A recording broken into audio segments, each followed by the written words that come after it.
ॐ जटिने दण्डीन नित्यं लम्बोदरशरीरिणे कमण्डलनिषङ्गाय तस्मै ब्रह्मात्मने नमः। हरेर्नाम हरेर्नामैव केवलं कलौ नास्त्येव गतिरन्यथा।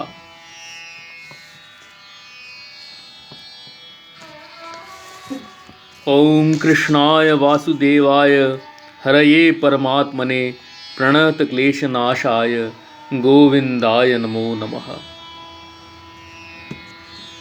গ্রন্থ দরবেশ দরবার দ্বিতীয় খণ্ড পূর্ব পাঠের পরবর্তী অংশ।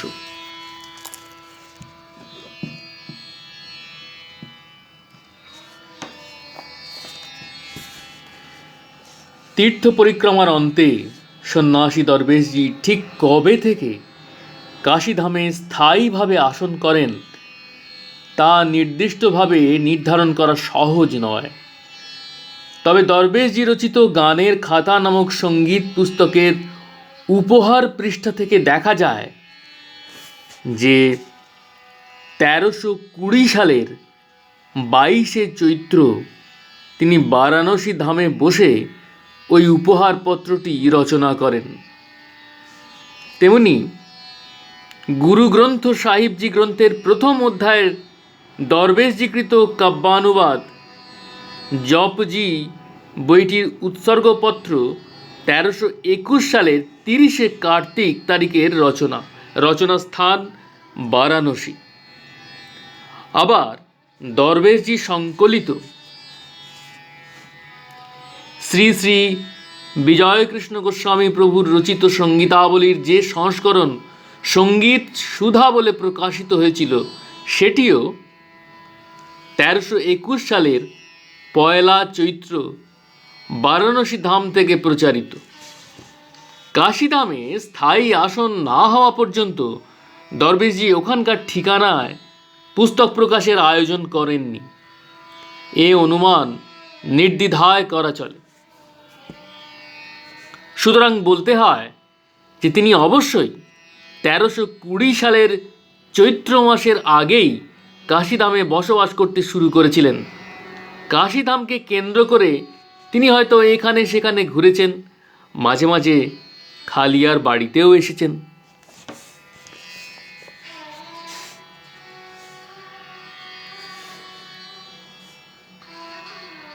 অর্থোপার্জন করা চলবে না, পৈতৃক সম্পত্তির মালিকানা ভাইপোকে দলিল মূলে হস্তান্তর করে দিয়েছিলেন।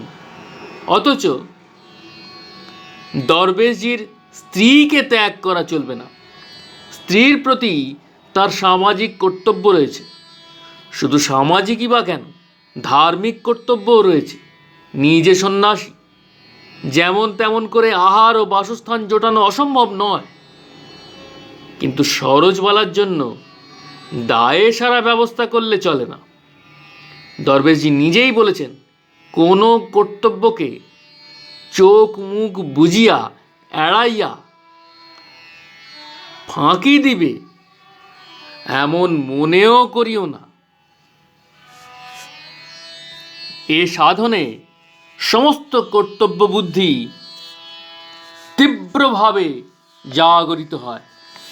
কাজেই কয়েক বছরের মধ্যেই কাশীধামে দরবেশজির সন্ন্যাসীর সংসার পাততে হলো। সরোজবালা দেবী তার সঙ্গে বাস করতে এলেন। আবার সরোজবালা যেখানে সেখানেই গোসাইজির সেবা পূজা, সেখানেই ভোগ রাগ। সন্ন্যাসীর আস্তানা তাই সাধুর আশ্রম রূপে গড়ে উঠল। কিন্তু কখন থেকে সরোজবালা পাকাপাকিভাবে কাশীতে দরবেশজির কাছে বাস করতে এলেন তা নিশ্চয় করে বলা যায় না। ব্রহ্মচারীজির শিষ্য ক্ষিতীশ চাটুর্যে তাঁর স্ত্রীকে নিয়ে 1320 সালের পৌষ মাসে কাশীধাম যান এবং তখন তাঁর সঙ্গে দরবেশজি দেখা হয়। দরবেশজির সন্ন্যাস গ্রহণের পর দুজনের এই প্রথম সাক্ষাৎ ঘটে। দরবেশজি তখন 207 মদনপুরার বাসায় থাকতেন। যদিও ক্ষিতীশের সঙ্গে সেই স্বল্প অবকাশে সরোজবালার দেখা হয়নি, কিন্তু তিনি ক্ষিতীশকে পরে বলেছিলেন যে ওই সময়ে তিনি দরবেশজির কাছে ওই বাসাতেই ছিলেন। ক্ষিতীশের এই সাক্ষ্য থেকে জানা যায় যে 1320 সালের পৌষ মাসের আগে থেকেই তিনি পাকাপাকিভাবে না হলেও দরবেশজির সঙ্গে কাশীবাস করতে শুরু করেছিলেন। দরবেশজির পুরানো চিঠিপত্রের মধ্যে 1329 সালের 24শে শ্রাবণ কাশী 177 হারাবাগ ঠিকানা থেকে লেখা একখানি চিঠিতে দেবী সরোজবালা যে তখন ওই ঠিকানায় ছিলেন তার স্পষ্ট উল্লেখ পাওয়া যায়। ওই তারিখের আগে লেখা প্রকাশিত কোনো পত্রে সরোজবালার বারাণসীবাসের উল্লেখ চোখে পড়ে না।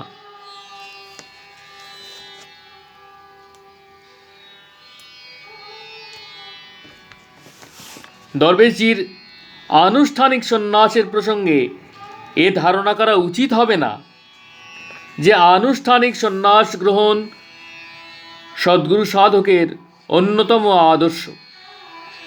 তেমনি এ কথা বলাও ভুল হবে যে আনুষ্ঠানিক সন্ন্যাস তাঁর আধ্যাত্মিক অবস্থার পরিচায়ক বা অন্যতম মাপকাঠি। যে ইঙ্গিতে তিনি পৈতৃক বিষয়ের নিশ্চিন্ত আরাম ছেড়ে ব্যবসায়ী জীবনের ঝঞ্ঝাট বরণ করে নিয়েছিলেন, যার হুকুমে তিনি সার্থক কারবারির আর্থিক স্বাচ্ছন্দ্য মুহূর্তের মধ্যে পরিত্যাগ করে অনাসক্তির অনিশ্চিত কিন্তু স্বাধীন শান্তির দুর্গে আশ্রয় পেয়েছিলেন, তেমনি কোন নির্দেশে তিনি আনুষ্ঠানিক সন্ন্যাসীর পবিত্র কিন্তু পোশাকি বেশ পরেছিলেন। এতে তার দরবেশ বা বহুরূপী নামের বহিরঙ্গভাবে সার্থকতা ঘটেছিল। তার অন্তরঙ্গ আধ্যাত্মিক বিকাশ কখনোই এই নাম ধাম বা বেশ পাল্টানোর উপর নির্ভরশীল ছিল না। এ বক্তব্যের প্রমাণ দরবেশজি নিজের উক্তি থেকেই পাওয়া যায়। শ্রী শ্রী দরবেশজি প্রসঙ্গে সদানন্দ মিত্র লিখেছেন যে দরবেশজিকে একজন প্রশ্ন করলেন যে তিনি তার ওই বেশ কেন গ্রহণ করেছেন। এর উত্তরে দরবেশজি বললেন, এ আচার্যের বেশ, গোসাইজির আদেশেই আমাকে এই বেশ নিতে হয়েছে। এখানে লক্ষণীয় যে তাঁর সন্ন্যাস আশ্রমের বেশকে দরবেশজি সন্ন্যাসের বেশ বলেননি, বলেছেন আচার্যের বেশ।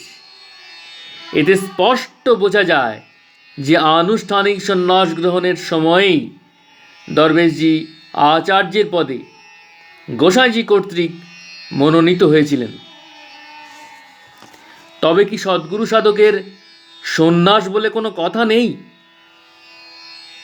আছে বই কি, তবে তা আনুষ্ঠানিক সন্ন্যাসের সঙ্গে জড়িত নয়।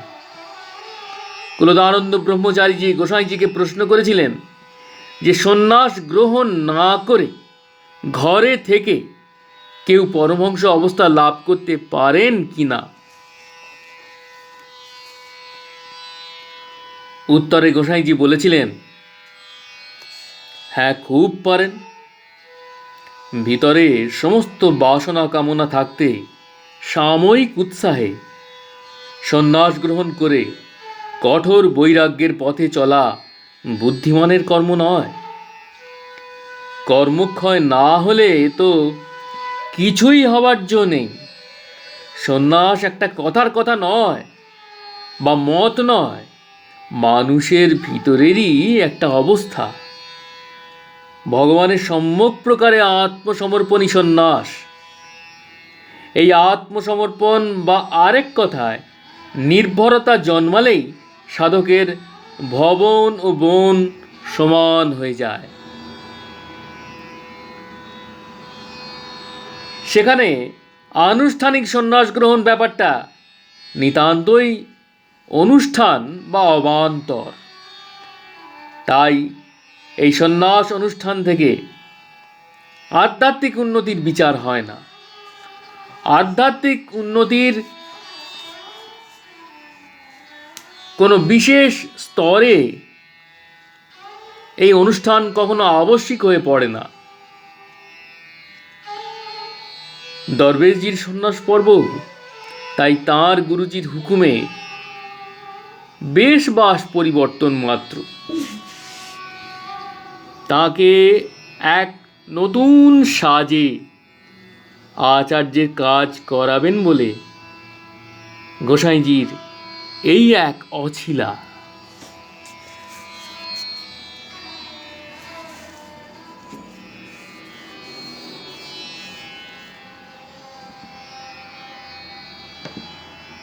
জয় গুরু,